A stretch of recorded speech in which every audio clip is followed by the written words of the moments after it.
Hello everyone, this is Babamots. Welcome to another Homeworlds game commentary. This game is between Yann and pepvis. Yann is a pretty new player. Pepvis has been playing for a while and obviously has built up some pretty good rank points. My guess is that this would be a pretty one-sided game, but in pepvis's favor. But this game was submitted to my replay recommendation form, so I'm going to give it a try. Let's see what happens. Yann takes a yellow fortress. Pepvis takes a yellow banker. Oh, and if you're curious, this is the first video I have made in about a month. For the last month or so, if you've been watching all my videos, you've been watching things that I made in June, and so I might be a little out of practice. This is the first video I've made in July. Okay, Yann trades for blue. Blue seems wise since it matches the color of Pepvis's small star. Pepvis also trades for blue. Yann gets the first medium. Pepvis follows up. So the larges are now available. Do they both just move out, or does one of them trade for the block? Yann trades for yellow, blocking the large build. Pepvis trades away their small to block even a medium build. Okay. So Yann's pushing the yellow. Pepvis has an early red. Yann takes the little blue. That lets Pepvis get away with the medium. So Yann falls a little behind in material that way. Yann spreads out. I probably would have picked a green star just in case if Yann gets a chance to build twice in the time Pepvis builds once, then Yann would probably like to get two larges to Pepvis's one, so a green star would make sense here. But Pepvis blocks the big build by trading for yellow. Yann takes the medium, closer in material now. Yann might even have an advantage having spread out their ships a little. Although, well, I guess Yann has spread out at the cost of not having any red yet.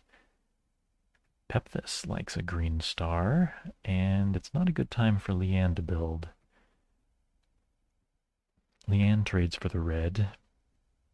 So Yann has space to build blue again, but if Yann builds blue, Pepvis can send in a blue for the overpopulation. So Yann has room to build at first, but then they'll lose a star for it. So Yann had better spread out again, or trading from building more yellow. It's nice to have a yellow ship advantage, but blues, I think, are what really needs to get contested here. I think Yann should have put their blue somewhere that it could have built safely. I'm a little surprised Pepvis traded instead of spreading out their blues to get these luscious larges. Although, I guess getting another yellow here in this colony gives Pepvis the opportunity to build large yellow first, where Yann can't build any yet. Yann spreads out their yellows so they can build a large yellow safely, and if Pepvis gets greedy and tries to sacrifice G3 to get both of these yellows, then Yann sends in the little yellow to overpopulate. Pepvis takes the big yellow, Yann gets the other one. Okay, so where does that leave us? Pretty darn even here.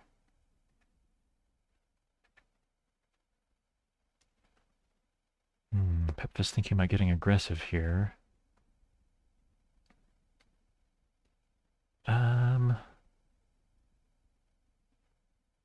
If Yann captures, then Pepvis sends in a little yellow. They will both have lost large yellow, small yellow, but Yann will also be out the red for capturing. So small advantage to Pepvis. If Yann doesn't capture, then what do they do instead? I guess Yann could spread out their yellows. I think I might just run away with the large yellow, because if Pepvis captures, they'd be sacrificing the only red they have, which isn't very safe. Yeah, so Leanne creates a sort of an empty threat, though, because Leanne still doesn't want to sacrifice their only red. Pepvis creating a second threat, maybe? They're thinking about it. Thought about it several times. So Pepvis spreads out their ships that were under threat, creating a counter threat. But again, I think we've seen this in videos a few times before, where neither player actually wants to sacrifice their only red. So these threats are empty until somebody builds red again. And I don't think either player wants to build the little red because then the other player gets the medium. So these threats might remain empty. Okay, Leanne looking at a G3 sacrifice. Oh, what do we get for this?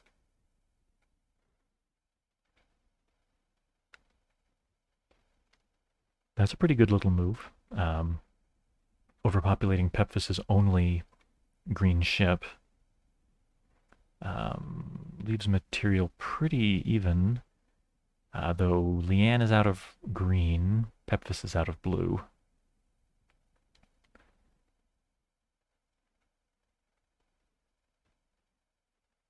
Oh, really? Okay. Yeah. This works.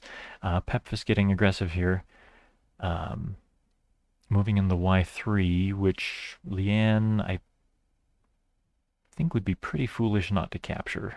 Um, if Leanne doesn't capture, then Pepvis captures something of Leanne. So Leanne pretty much has to capture, and then this makes 3 yellows. Pepvis can send in a 4th for the overpopulation, blowing up Leanne's star. It's a pretty heavy material investment. Pepvis is down to just 2 ships. Homeworlds are not connected.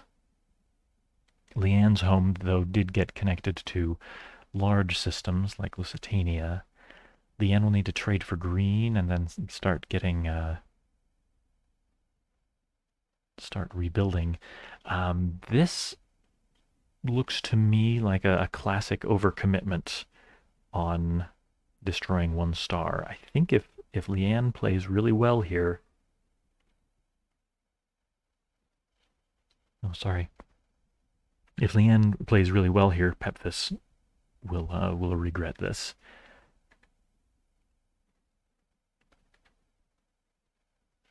Leanne just building a yellow? No, I think Leanne needs to get green back at home. I think Leanne's plan has got to be to keep the blues under lock and key, build up more red. Leanne might even get a chance to move both larges into Pepvis's home at once. And if Leanne is able to get an R2 before Pepvis does, then Leanne could win by direct assault that way. But it looks like Pepvis, well, they were thinking about getting more red, picked green instead. Don't know if it made a whole lot of difference, but I think Pepvis should be working on making sure they get an R2 before Leanne can take too much advantage of having an additional large ship here. Just building more yellow? Maybe Leanne is trying to strand Pepvis, but Pepvis can move into large yellow systems, which will be connected to Leanne's home. I don't think Pepvis is going to have much trouble moving around the little bit that they need to. Okay, Pepvis now has blue, so Leanne needs to really look out. Pepvis is just a couple of moves from being bluebirded. Okay, Pepvis hovers a blue over Leanne's homeworld. I think Leanne ought to chase that around, try to get it out. Oh, I think Leanne should not be giving up their blues. I think that blue should have moved to Lusitania instead. Or even to Mescaline to start chasing this little blue. Make sure it can't cause problems. You don't want more blue in the bank when your only star is blue. Okay. Pepvis building green again. Leanne shopping spree. Okay, that's seems pretty okay. Keeping all that yellow out of the bank is a pretty nice thing, but Leanne needs to deal with this large star. This yellow star is Pepvis's ticket to getting back in this game right now. Pepvis focused on building more, not diversifying. Well, I guess they can't diversify into yellow, but they could be trading for more blue back at home. Um, and if Leanne, blue's a funny color. If Leanne is going to get blue again, they'll have to do it at a blue star, and getting a little spooky to do it at your home world right now, with one blue hovering outside. But still probably feasible. Oh, maybe? Leanne, so both players now have 2 red ships, so they should be willing to sacrifice one. Does Pepvis just run away? No, Pepvis builds. Uh,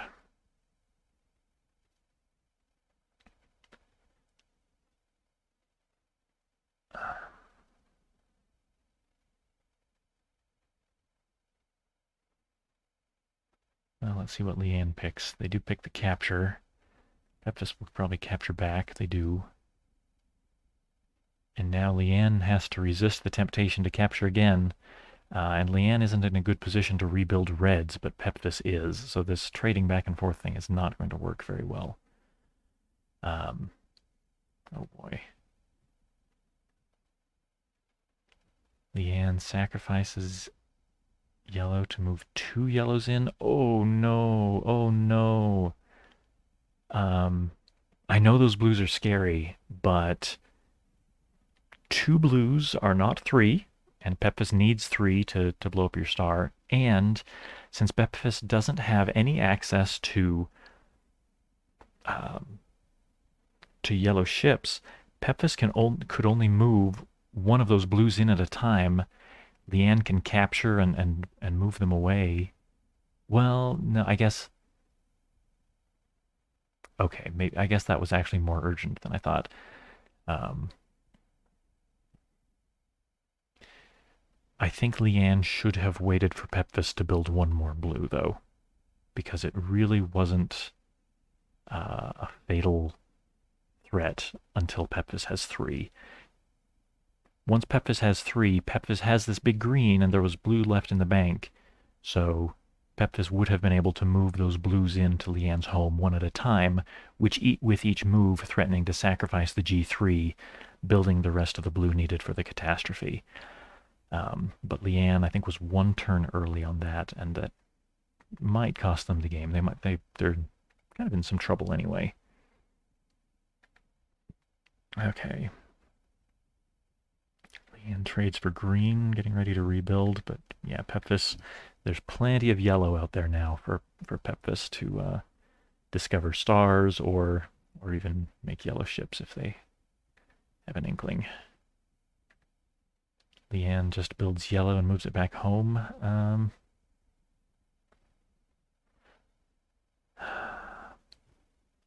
think Leanne should be focused on... Well, and Leanne has lost the only advantage they had, which was having 2 large ships. So this is looking good for Pepvis now. All right, now if Leanne had been getting some red, then Leanne could threaten this blue by moving in, say, the medium green. Then they'd have red they could sacrifice without totally losing. They would have needed to do that instead of moving the little yellow back here, but they could have sacrificed a little yellow to do it.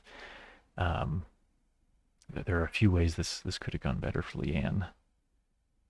No, yellow's not the problem anymore. There's too much yellow available already. You're never going to be able to stop Pepvis from getting the yellow they need. You need reds, and you need to get aggressive and stop that little blue from getting more comfortable. Yeah, now it's too late. Well, no, not quite.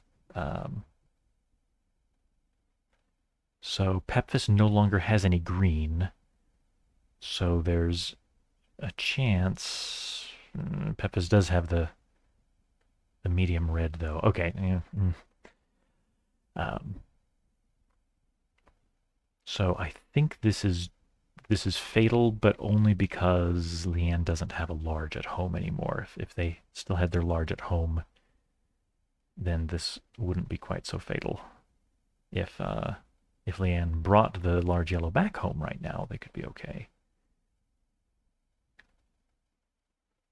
Oh, Pepvis. I think Pepvis actually should have started moving in the blues. I think if they started moving in blues now, Leanne wouldn't be able to counter it. They're trading for green instead. Oh,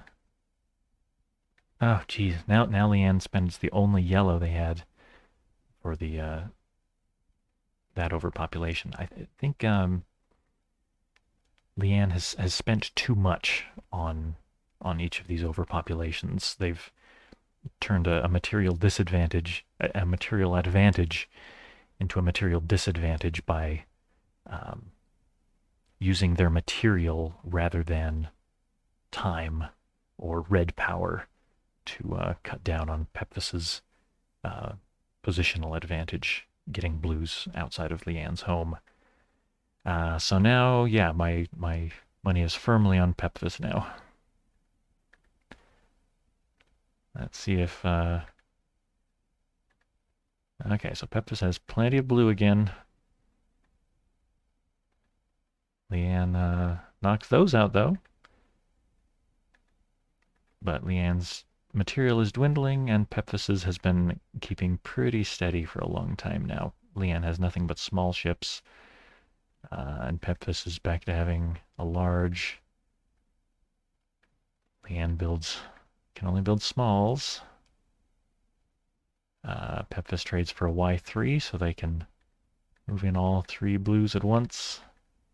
And that's it. Okay, well, I think the lesson I would take from this is that if your opponent is gearing up an attack and you need to defend with an overpopulation,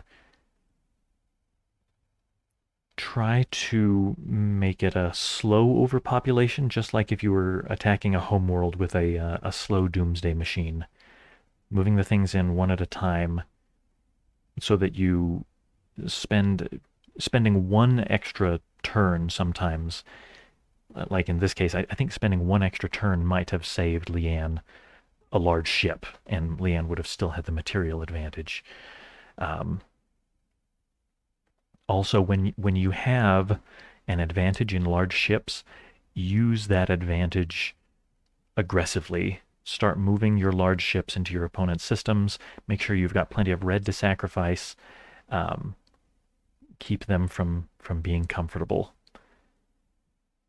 Yeah, so I think Leanne just lost their material advantage gradually because of little things that they could have done a little better like that. Anyway, thanks for watching, and I'm looking forward to making more videos now that I'm a little more settled in my new place.